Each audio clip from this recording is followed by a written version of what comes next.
Hey everyone, welcome to Broadband Deployment News. If you are an ISP, you need to be aware that something's coming up with BGP routing. It's going to be covered in the next FCC open meeting on June 6th. I'll be right back with some details and to explain some things in just a moment.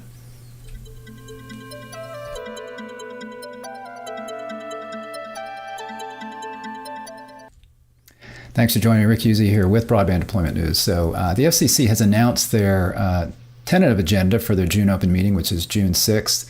So I've linked to a few things in the description of this video, including, including this page right here that talks about the meeting. And there's 4 different topics that they mention, and there's a news release about that.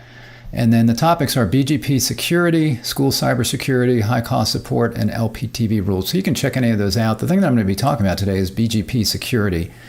That's Border Gateway Protocol, and it's got to do with, this is important for internet service providers and how they route traffic. And what they're trying to do is add additional security so that we can prevent some hacking into that, which could misdirect traffic and cause issues. So that's what I'm going to talk about today. So again, there is a news release. I won't really look at that, but you can download that.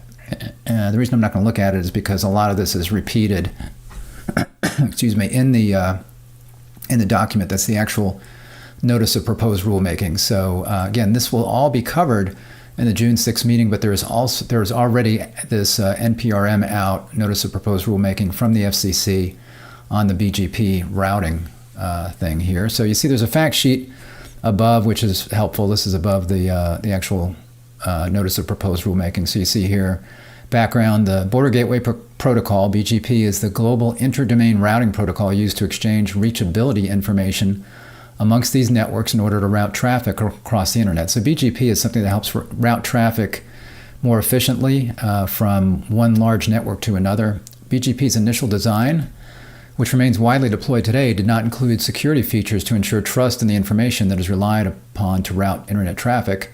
As a result, a malicious actor or adversary can exploit BGP's vulnerabilities and deliberately falsify reachability information to redirect internet traffic. Such exploits can expose Americans' personally identifiable information, enable theft, extortion, and state-level espionage, and can disrupt services upon which the public or critical infrastructural sectors rely. This is similar to other things that we've seen in the past where we have the technology, the internet, when it was brand new, we put out the technology, and then suddenly people are exploiting certain things. Spam, for example, there were not good controls on email servers and what they should accept. At one point, all email servers were wide open, saying, yeah, you've got email, send somebody, I'll take it. But now we have, hopefully everybody, most everybody, not everybody obviously, but those that are operating email in a responsible way and not also trying to circumvent the system, have controls in place to not accept email from just anybody. You want to make sure that the mail that you're getting is from a reliable source, from where it says it is, and people can't spoof it, that kinds of things. So this is kind of similar to that, where they want to make sure that they're putting in controls here to control the BGP routes or the information. So what this Notice of Proposed Rulemaking does is it seeks to increase the security of information routed across the internet by proposing certain obligations on providers of broadband internet access services or service providers. So this is any internet service provider. There are some additional requirements that we'll see here for large ones, the top 9. But every single internet service provider is going to be impacted by this in some way, and we'll see that. So again, this is for internet service providers and their use of BGP. And the Resource Public Key Infrastructure, or RPKI, and I'll explain some of this as I go through here. The RPKI helps to create trust and reachability information by enabling cryptographically verifiable associations between specific IP address blocks or autonomous system numbers, or ASNs. So we're going to see a lot of these acronyms over and over again here. Or these autonomous system numbers and the holders of those internet number resources. So basically, again, what it's saying here is it's trying to create a chain of custody, so to speak, or trust from along the line so that you can't in the middle make a change and send it off somewhere else, the traffic. And these ASNs, autonomous system numbers, those belong to autonomous systems. So let me go ahead and explain that right now, because that can be a little confusing as we go through here. So autonomous systems are these large networks out on the internet. And they are the ones, they're kind of, you can think of them like a post office. So you've got post offices in various cities, and the post offices are responsible for getting mail. If you want to send, mail from Atlanta to Chicago, it's going to go from one or more post offices in Atlanta up to Chicago, a post office there, and then that post office is responsible for distributing the mail to the final destination. It's the same kind of thing. These autonomous systems are kind of like the post offices, if you will. They're the large places that receive all of this internet traffic, and they determine the next place to go. So one autonomous system will be responsible for a large IP address space, large blocks of IPs that it knows about, and it will advertise that via BGP, this Border Gateway Protocol, to other autonomous systems so that they can all communicate and know which traffic should go where and where the next place it should go. So when one autonomous system gets a bit of a packet or something, it knows which other autonomous system, which post office to send that to. So those are autonomous systems. Autonomous system numbers are just official numbers that each autonomous system is assigned. So every autonomous system knows the other autonomous system's numbers, and that's how they identify themselves or communicate. And you have to go through a process. No, not just anybody can be an autonomous system. It's got kind of an official thing, and each one gets a number. So that's what the ASNs are. Service providers would be required to prepare and maintain confidential BGP routing security risk management plans that describe and attest to the specific efforts they have made and further plans that they intend to undertake to create and maintain Route Origin Authorizations, ROAs, in the RPKI. And again, the RPKI is the Resource Public Key Infrastructure. So at minimum, what each ISP is going to have to do is implement these security measures, and I'm sure there are going to be requirements that each internet service provider has to implement, and then they have to maintain a plan that talks about the fact that they're doing this, how they're doing it, that kind of thing. So I wouldn't be really concerned yet, because this is still a notice of proposed rulemaking. Basically, this will again be discussed in the June 6th meeting. I would expect it to pass, to everybody to vote on it and say, yeah, we need to be doing this. And then I think the next step would be the FCC accepting comments on this from stakeholders, and that would be internet service providers as well as others that will have questions or comments, and all of that will take place. And then at some point down the road, there'll be a final rulemaking, and that will tell you everything that you need to be doing for this. But it's good to get ahead of the curve here. And again, next step would be comments if you have any comments on that. And it mentions here, let's see, the BGP plans, which could be risk-based performance plans, would also have to attest to the extent to which the service provider conducts route origin validation, or ROV, again, we'll see that one probably again, filtering and interconnection points with peers and clients. So let's try to interpret that. So the BG plan is going to have to talk about or attest to how you are conducting validation of the route origins as they come to you. So in other words, are you confirming with where you got it that that's valid? That's probably how that's going to work.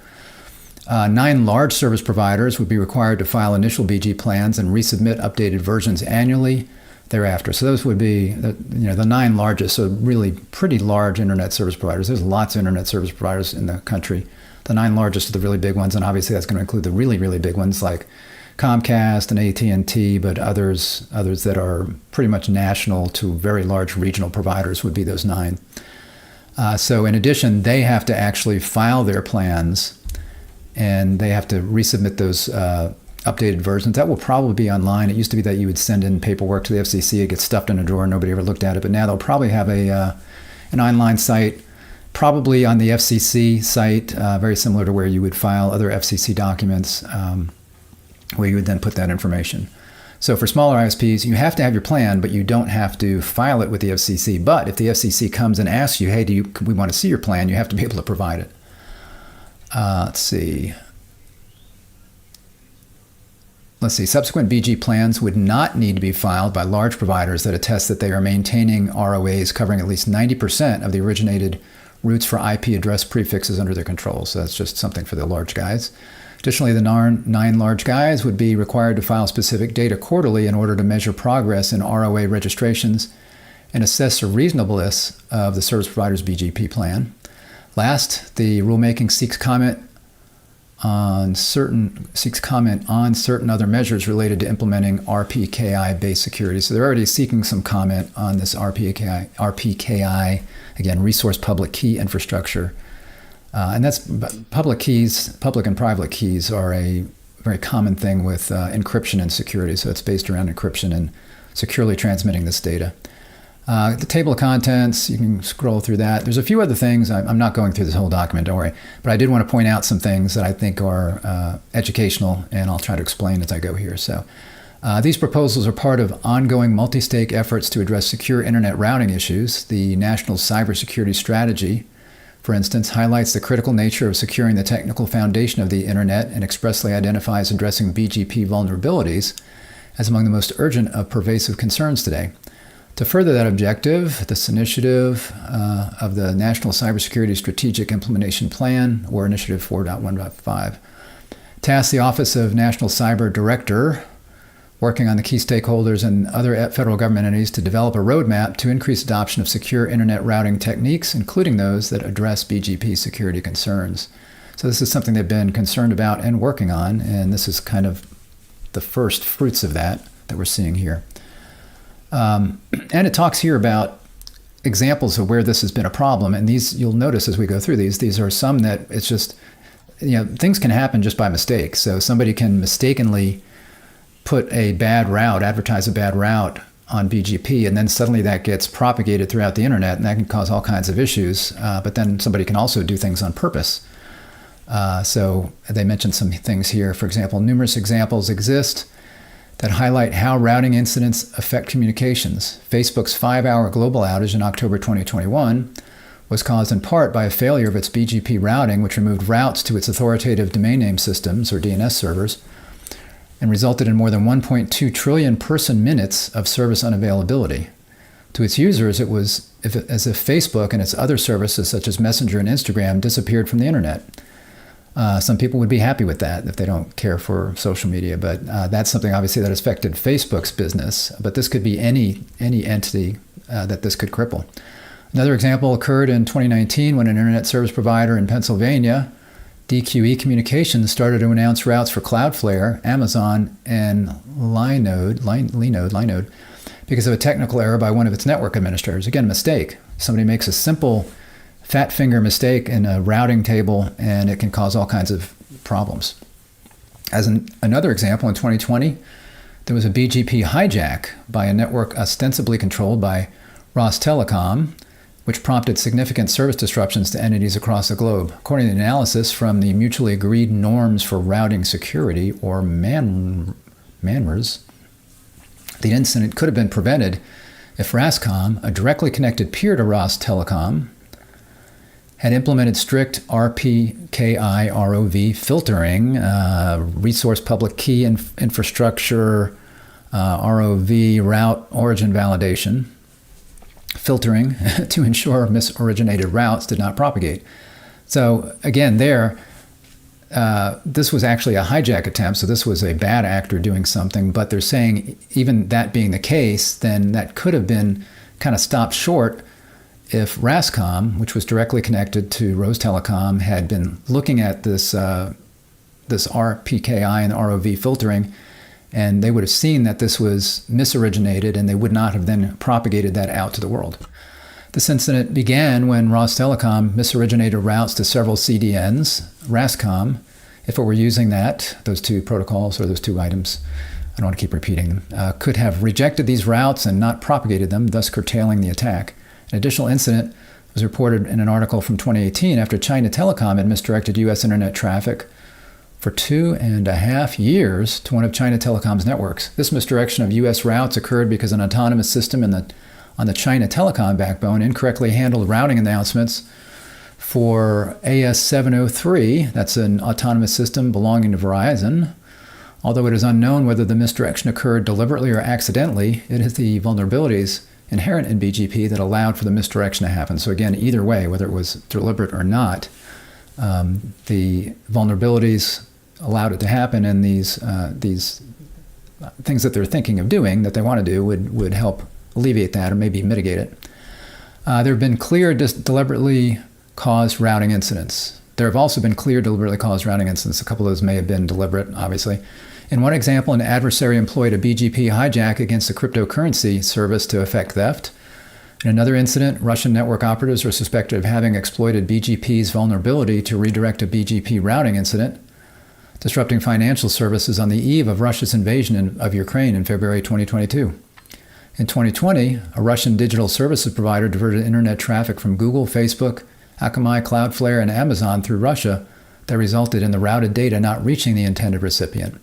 The threat of internet traffic disruption, interception, and black holing due to deliberate adversarial manipulation of BGP is undeniable. Yeah, it's a problem. And you can see where, state actors, if Russia's directing all kinds of traffic through them and it's not going where it's supposed to be, they could then take that information and possibly use it, for all kinds of nefarious reasons. BGP, or Border Gateway Protocol, and the development of RPKI-based origin validation. Networks interconnected by BGP, termed BGP autonomous systems, those are the ASs that I was talking about, are referred to by the autonomous system numbers, or that's again a number that would go to the post office, so to speak, assigned by the Regional Internet Registry. Regional Internet Registries are like ARIN here in the United States, that's American American R, I forget what the R is, Resource for Internet Numbers, I don't remember, but there's ARIN here in the United States, there's APNIC in Asia Pacific, there's AFRINIC in Africa, there's RIPE in Europe. So there's different regional internet registries that are the ones that kind of at the very top assign the IP addresses to specific entities. So they're the ones that had all of the IP addresses. They had for IPv4, which now we're kind of don't have anymore at the RIRs anymore, but IPv6 as well. So they're the ones that kind of control who gets what internet addresses. So they're kind of the, in the various regions, they control that. So they oversee the internet number resource allocation and related coordination in that network's geographical area. For BGP purposes, a network path is denoted as a string of ASNs, or autonomous system numbers, termed an AS path, a path between the autonomous systems. Again, these large networks. The AS path is one of the BGP path attributes or control variables used in signaling destination reachability that influence how each BGP speaker selects routes to that specific destination. So again, the autonomous systems basically through BGP, what gets announced through BGP are what the autonomous systems are for each IP address. And the autonomous systems, I believe that they're connected to, that they do connect to. Let's see here. As designed, BGP provides no intrinsic means by which to verify either the originator of a route or the rest of the autonomous system path in that route, either of which can be manipulated for use as attack vectors instrumental in BGP hijacks. You know what this sounds like to me also, by the way, it's just an analogy, is the stir-shaken stuff that we have implemented now for digital voice traffic. So when you are getting a call and you see caller ID come up there, that in the past, and I'm not sure if it's all fully taken effect, but people could spoof that very easily, the caller ID information and the phone number, really specifically the phone number that it was coming from. So it might look like you were getting a call from a local number, and maybe that's not the number. So what they've implemented is something called Stir Shaken now, where each voice provider on the internet, providing VoIP, let's say VoIP services or digital voice service, has to verify the information on caller ID from the very beginning of that call all the way through the end of the call, so that each, again, point along the chain gets that information. They can see it's been validated, and that way we can stop some of this, some of the robocalling and caller ID spoofing that's going on. So this is very similar. You're trying to get these all these BGP routers to verify information along as it falls along the chain there. To improve, let's see, I'm sorry here, I missed something. Yeah, that's right. So it talks about these BGP hijacks potentially exposing U.S. citizens, personally identifiable information, enabling theft, extortion, and state-level espionage, in addition to disrupting potentially critical communications. To improve the degree to which communications infrastructures can be protected from the vulnerabilities discussed above, both origin validation and path validation are necessary. So again, you want to verify at the origin, but along the path to make sure nothing gets changed. We focus in this notice on techniques for origin validation and particularly an RPKI-based origin validation, standardization of which began more than 10 years ago. So they have been looking at this a long time. RPKI includes cryptographic attestations that facilitate higher trust in route origination and other routing information, and was standardized in 2012. So again, that provides a way to check the information along the path. The RPKI enables cryptographically verifiable associations between specific IP address blocks, or ASNs, and the holders of those internet number resources. Again, the autonomous systems are the ones that control, they are known to be the ones in control of large IP address blocks or IP address space. So that all gets advertised, and it's important that that information remain correct. And it changes all the time. You can have networks coming up and going down, and IP addresses changing, and all of that information as it changes needs to be updated, which is why BGP routers are constantly updating their routing tables, and that's where that information gets stored. So all of this route information gets stored in route tables that then get propagated out, and that changes pretty often, actually, almost really constantly. The Internet Assigned Numbers Association defines the holder of Internet number resources as an organization that has been allocated a block of IP addresses from their regional Internet registry. For the purposes of this notice, however, the holder of Internet number resources refers to an entity that is assigned IP address space by ARIN, that's the American Regional Internet Numbers resource for Internet numbers, one of those, again, I forget what the R is, or 2, has its own legacy address space, or 3, is a client of a service provider that has transferred IP prefixes to the client via contract.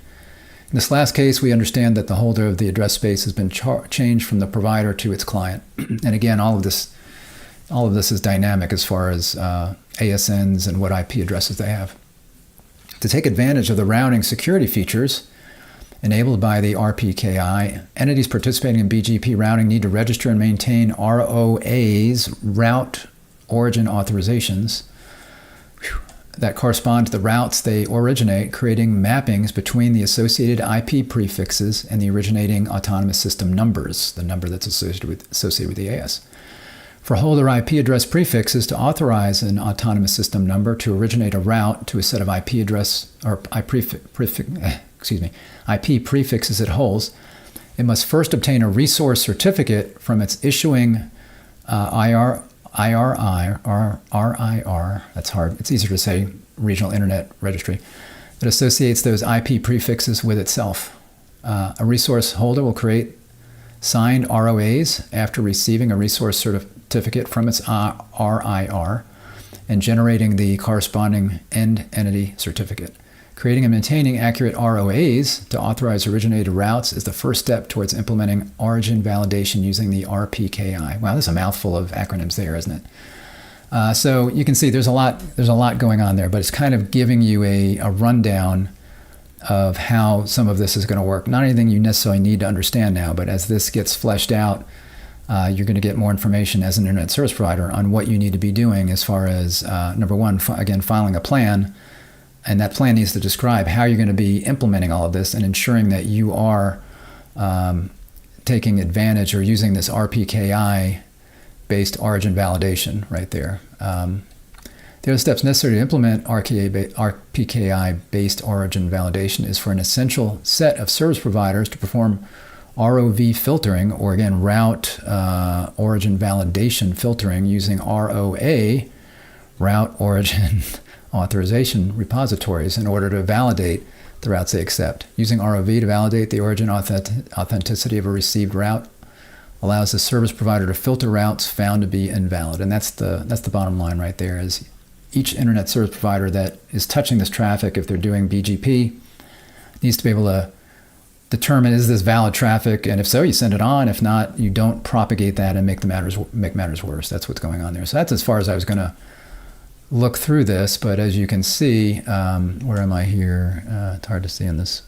As you can see, this is a really long document. It starts getting into some comments, requests for comments, questions, those kinds of things. So feel free to look through that. But again, I wanted to make sure that, I know we have a lot of internet service providers that watch this channel, and want to make sure that you were aware that this was coming up. You could look at that. If you have any questions, you can contact the FCC or submit your comments, those kinds of things. Get involved early.